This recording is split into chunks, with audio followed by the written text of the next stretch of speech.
YouTube, c'est Manoka. On se retrouve aujourd'hui dans cette nouvelle vidéo qui est suite à un sondage lancé sur Instagram. Enfin, je vais vous le dire, enfin, vu le temps que vous me le demandez, une vidéo sur les conseils que je peux vous donner en photo. Donc avant de commencer la vidéo, je tiens juste à dire que je n'ai pas pris de cours de photographie. Je sais que certains dans la communauté sont en études de photo et ils seraient vraiment mieux placés à faire une vidéo sur ce sujet que moi. Ce n'est que mon point de vue parce que personnellement j'ai regardé des vidéos qui donnaient des conseils photos et j'étais pas d'accord avec tous les points qui étaient donnés. Je vous partage mon expérience. Je sais que cette vidéo sera pas pour tout le monde, sera plutôt pour les débutants ou ceux qui veulent progresser. Peut-être qu'il y aura 2-3 tips qui vous intéresseront.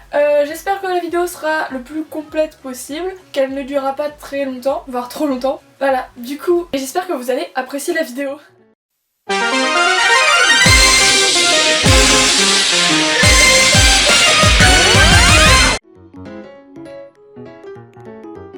Paraît totalement débile, mais finalement c'est la chose la plus importante de votre photo, puisque techniquement s'il n'y a pas assez de lumière ou s'il y en a trop, votre photo c'est juste que du blanc ou que du noir. Parfois quand tu prends juste tes photos sans vraiment regarder ce que tu fais, tu te retrouves dans des situations un peu pénible quand tu te retrouves au montage. La première chose que je pourrais vous conseiller, c'est d'éviter le soleil entier sur votre doll.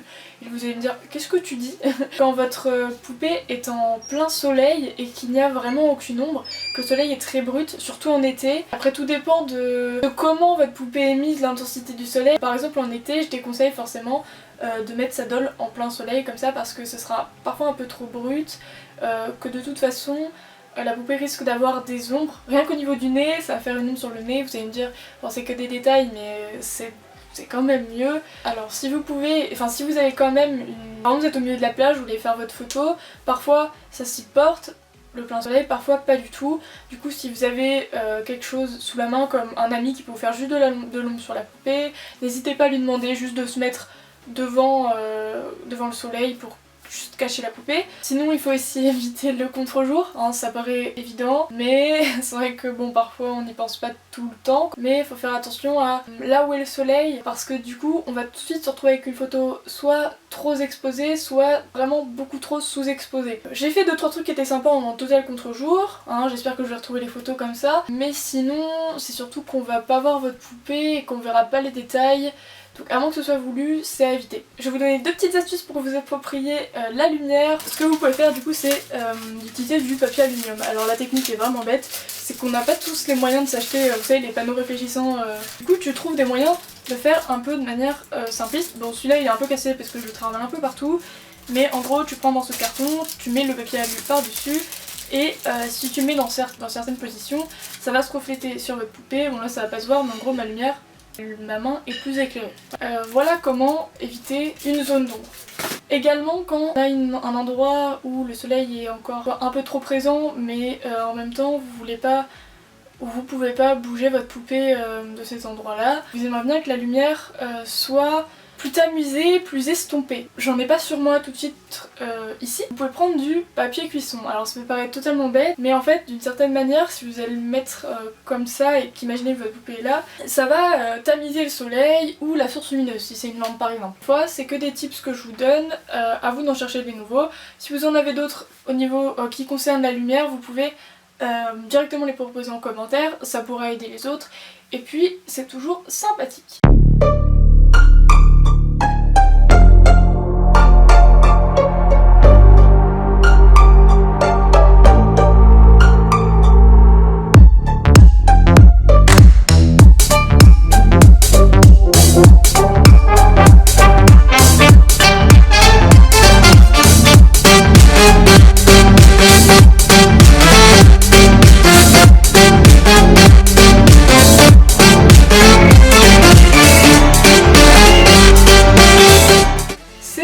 Que comme je perds mes mots et que je ne suis pas forcément douée, je vais essayer de vous partager un schéma que il me semble que c'était Lily qui l'avait fait, qui explique vraiment mieux que moi, où il y a l'ISO, le temps de pause et l'ouverture. Donc en 3 parties c'est un schéma vraiment très bien, je pense qu'elle doit faire des études de photo. Si c'est pas elle, je suis vraiment désolée, mais en tout cas ça explique vraiment mieux que moi.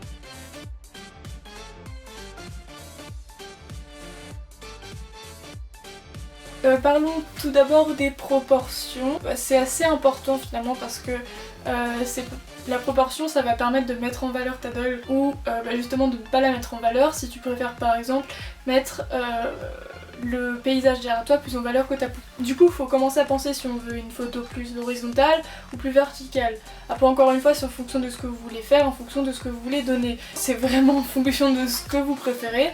Personnellement, je préfère l'horizontale, mais c'est vrai que j'aime beaucoup les photos verticales, seulement moi, je trouve que c'est un peu moins adapté à ce que je fais habituellement. Après on peut voir le point de vue qui du coup est vraiment d'accord avec les plans. Mais le plan ça va être en fonction des gros plans ou un plan plus général. Encore une fois c'est en fonction de ce que vous voulez faire. Et le point de vue ça va être plutôt à hauteur d'œil, en plongée, en contre-plongée, etc. Pour la composition, ça c'est le plus important et la partie que je trouve la plus sympathique à expliquer, ça va être en fonction des lignes de force. Bien que quand vous faites vos photos, je sais que sur certains appareils photo, il y a la possibilité d'afficher ce quadrillage.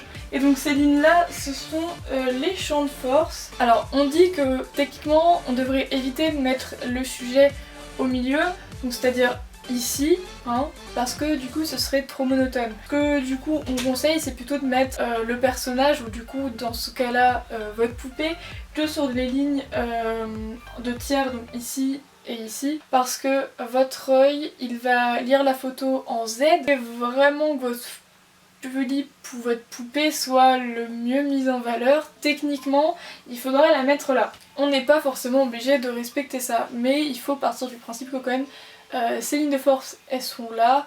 Après il faut se dire que ces lignes du coup elles permettent une certaine symétrie dans la photo quand c'est nécessaire. Juste au niveau de la symétrie ça peut être sympathique à mettre sur votre appareil photo.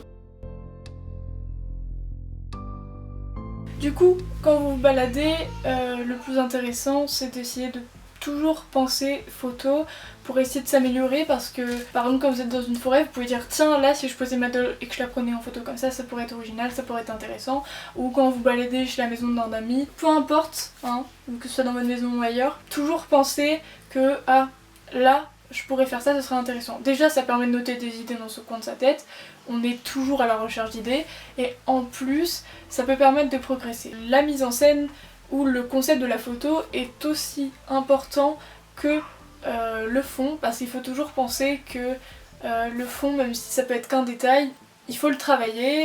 Donc la technique de la fourchette c'est très simple, c'est que du coup tu as des petites fourchettes, vous voyez qu'il y a de la terre dessus, vous la plantez dans le sol et du coup ça vous fait comme un socle, vous mettez votre poupée devant et ça vous la fait tenir debout. De la même façon il y a les bouts de bois, parce qu'on n'a pas toujours des fourchettes sur nous, ce qui serait bizarre.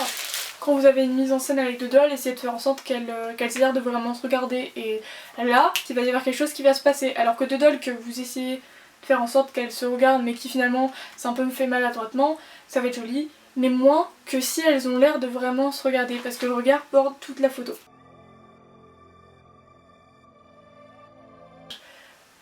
Du coup, premier tip que je vais vous donner, et c'est vraiment le truc le plus important, certains ne le font pas, et en vrai, faites ça. Depuis que je le fais, ça va vraiment mieux. Pour les retouches photos, faites plein de photos du moment. Genre, ne posez pas votre poupée et ne faites pas une photo, parce que justement, parfois vous allez mal faire vos réglages, parfois vous allez mal faire la mise au point, vous allez faire toutes sortes de choses, et au final vous allez vous retrouver avec une photo floue. Du coup, essayez de faire plusieurs fois la photo et si possible sous différents angles, parce que finalement vous allez vous rendre compte que ça vous plaît pas aux retouches et c'est toujours mieux, comme ça vous pouvez toujours avoir la meilleure photo avec la meilleure luminosité, la meilleure angle pour commencer à faire les retouches dans de bonnes conditions. Après pour ce qui est du retouche, je peux pas vous donner beaucoup de conseils. Certains préfèrent les photos qui sont telles quelles, certains les préfèrent avec beaucoup de retouches, c'est très personnel.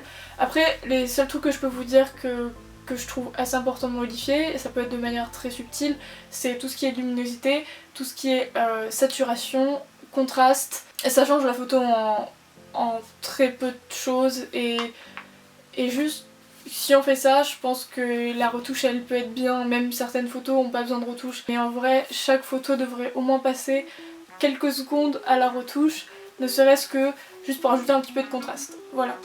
Alors, on m'a demandé sur Instagram certaines choses, j'espère que j'ai traité de de tout ce que vous m'avez demandé. Après je sais que certains m'ont demandé comment trouver de l'inspiration. Alors là je vous jure, c'est super compliqué. Il faut vraiment juste s'inspirer de votre quotidien, de ce que vous voyez sur Instagram, de ce que vous aimez, de vos envies. Placez pas de barrières, foncez et essayez de faire ce qui vous plaît. Et plus vous allez faire des choses qui vous plaisent, plus vous allez avoir de l'inspiration pour faire de nouvelles choses qui vous plaisent. On m'a aussi demandé quels appareils je peux conseiller aux débutants. Du coup c'est super compliqué, je suis pas la mieux placée pour répondre à la question. Et en plus, je n'aurai pas de réponse à donner parce qu'en fait, faut savoir que ça dépend de ce qu'on veut faire, ça dépend de toi. Certaines personnes préfèrent des gros plans, certaines personnes préfèrent des paysages. Et je suis pas très pro là-dedans. J'ai commencé les photos avec ce genre de petit appareil, il y a moyen de faire des choses sympas mais en vrai, bon, je pense que vous vous doutez que c'est pas fou. J'ai continué avec un bridge, et encore une fois j'en ai fait le tour et il fallait que je progresse. Du coup maintenant je suis sur un Canon EOS 500D, il est pas mal, il me convient plutôt pas mal. Je voulais le changer mais malheureusement je veux de nouveaux objectifs et du coup c'est pas dans mes priorités actuellement. Ok, du coup là vu que je suis avec mon trépied j'ai un peu la flemme de l'enlever. Voilà mon appareil. Voilà, vous avez fait connaissance. Pour ce qui est de mes objectifs, là-dessus j'ai un 18-55 mm, je m'en sers que pour filmer. Je ne jure que par mon 75-300 mm qui a rendu l'âme. Il est complètement cassé, il faut que je me le rachète. J'ai vraiment envie de pleurer mais on va dire que ça va. J'espère que cette vidéo vous aura plu, que j'aurai réussi à me faire comprendre, qu'elle vous aura intéressé, qu'elle vous aura appris des choses.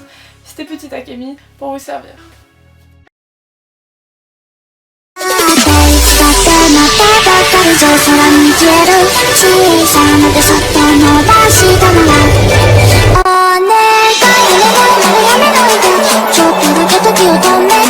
Oh,